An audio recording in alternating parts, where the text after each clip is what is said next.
Tyler, the Creator, has sparked a lot of discourse on the internet after he turned off his comment section for his D'Angelo tribute. D'Angelo was an R&B artist who died at the age of 51, who was seen as a mogul and a pioneer for neo soul, and honestly an inspiration and a writer and a producer for a lot of our favorite artists. In fact, D'Angelo will be seen as a lot of your favorite artists' favorite artist. And Tyler, the Creator, had to turn off his comment section because, well, his fan base, let's just say, they didn't know who D'Angelo was. And it has led to a lot of discourse on the internet surrounding Tyler, the Creator. So let's talk about it today. What's going on, y'all? It's your boy Josh here. We're back for another video. Before we get into it, make sure y'all like, comment, subscribe, follow me on Instagram and on TikTok. And let's get right into the video. Tyler, the Creator, is receiving, I would say, some sort of level of backlash on the internet right now from a lot of people, specifically black people, because he is realizing, I guess, in real time, the effects of what he has represented in his fan base for years. And I'm here to tell y'all, hey, this ain't his first time talking about this or alluding to this. In fact, I would say that he's been feeling like this for the past decade almost, where whether it's in the music and what the music has represented, whether it's his maturation and, you know, trying to evolve from the person that he used to represent, or when he would lash out publicly against his fan base or people that were in his fan base. And I can think of two main incidents where it was clear Tyler, the Creator, might hate his fans. And the first incident would be the Drake Can't Vlog Nog incident. So a lot of y'all probably don't remember this because, I mean, who would just remember this incident, right? But if you're a Tyler, the Creator fan, you would know what I'm talking about. In 2019, Tyler, the Creator, headlined his own festival, Can't Vlog Nog, and a lot of his fans had speculated that it was going to be Frank Ocean coming out during his set. It wasn't Frank Ocean, it was Drake. And let's just say his fan base didn't take a liking to seeing Drake. If you want to keep going, I will keep going tonight. Well, look, it's been love. I love y'all. I go by the name of Drake. Thank you for having me.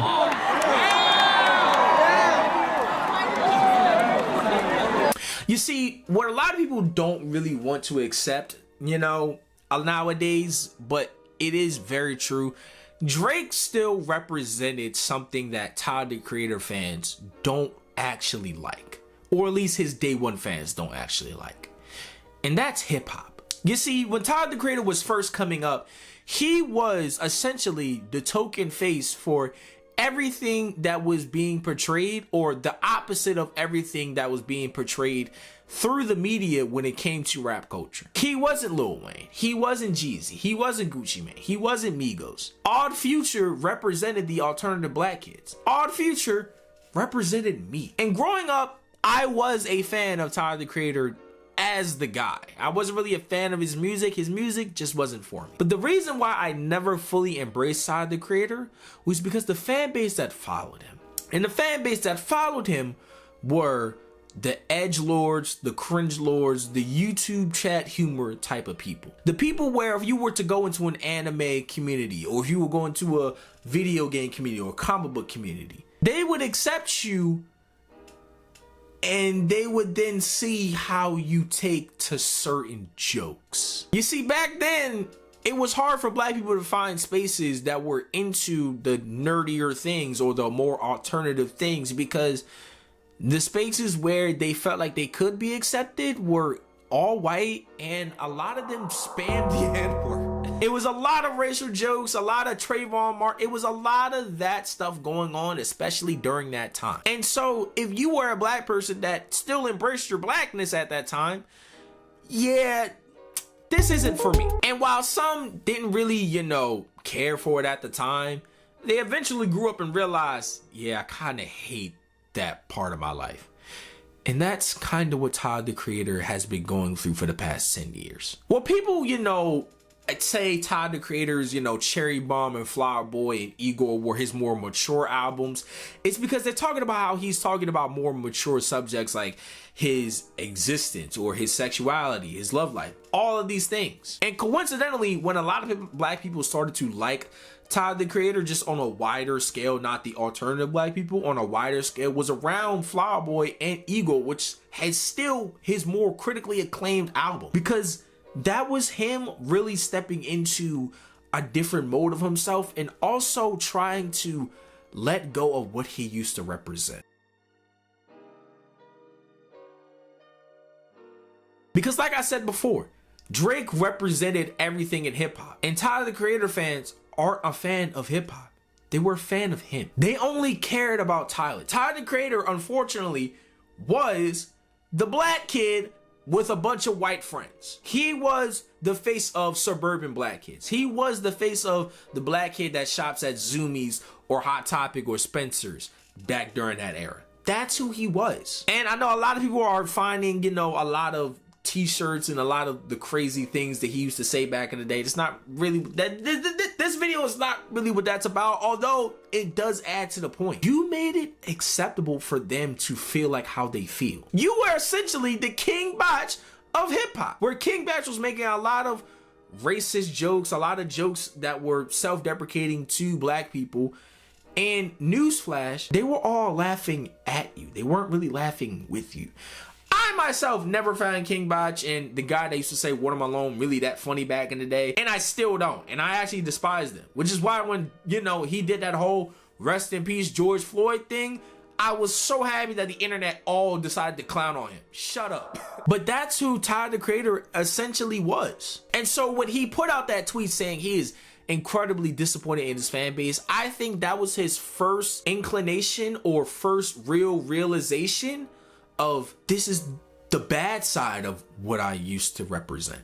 Because while yes, Flower Boy and Igor came out before this incident, or I believe Igor came out before this incident, I don't think he ever saw it really publicly, or at least that we know of publicly, until when Drake got booed. Because also, let's be honest here, Frank Ocean, there's a lot of overlap in that fan base as well. A lot of white people love Frank Ocean. Frank Ocean represents alternative black kids in that fan base, and so it was unshocking for them to see, yeah, they don't really care about R&B either. They just cared about Frank Ocean.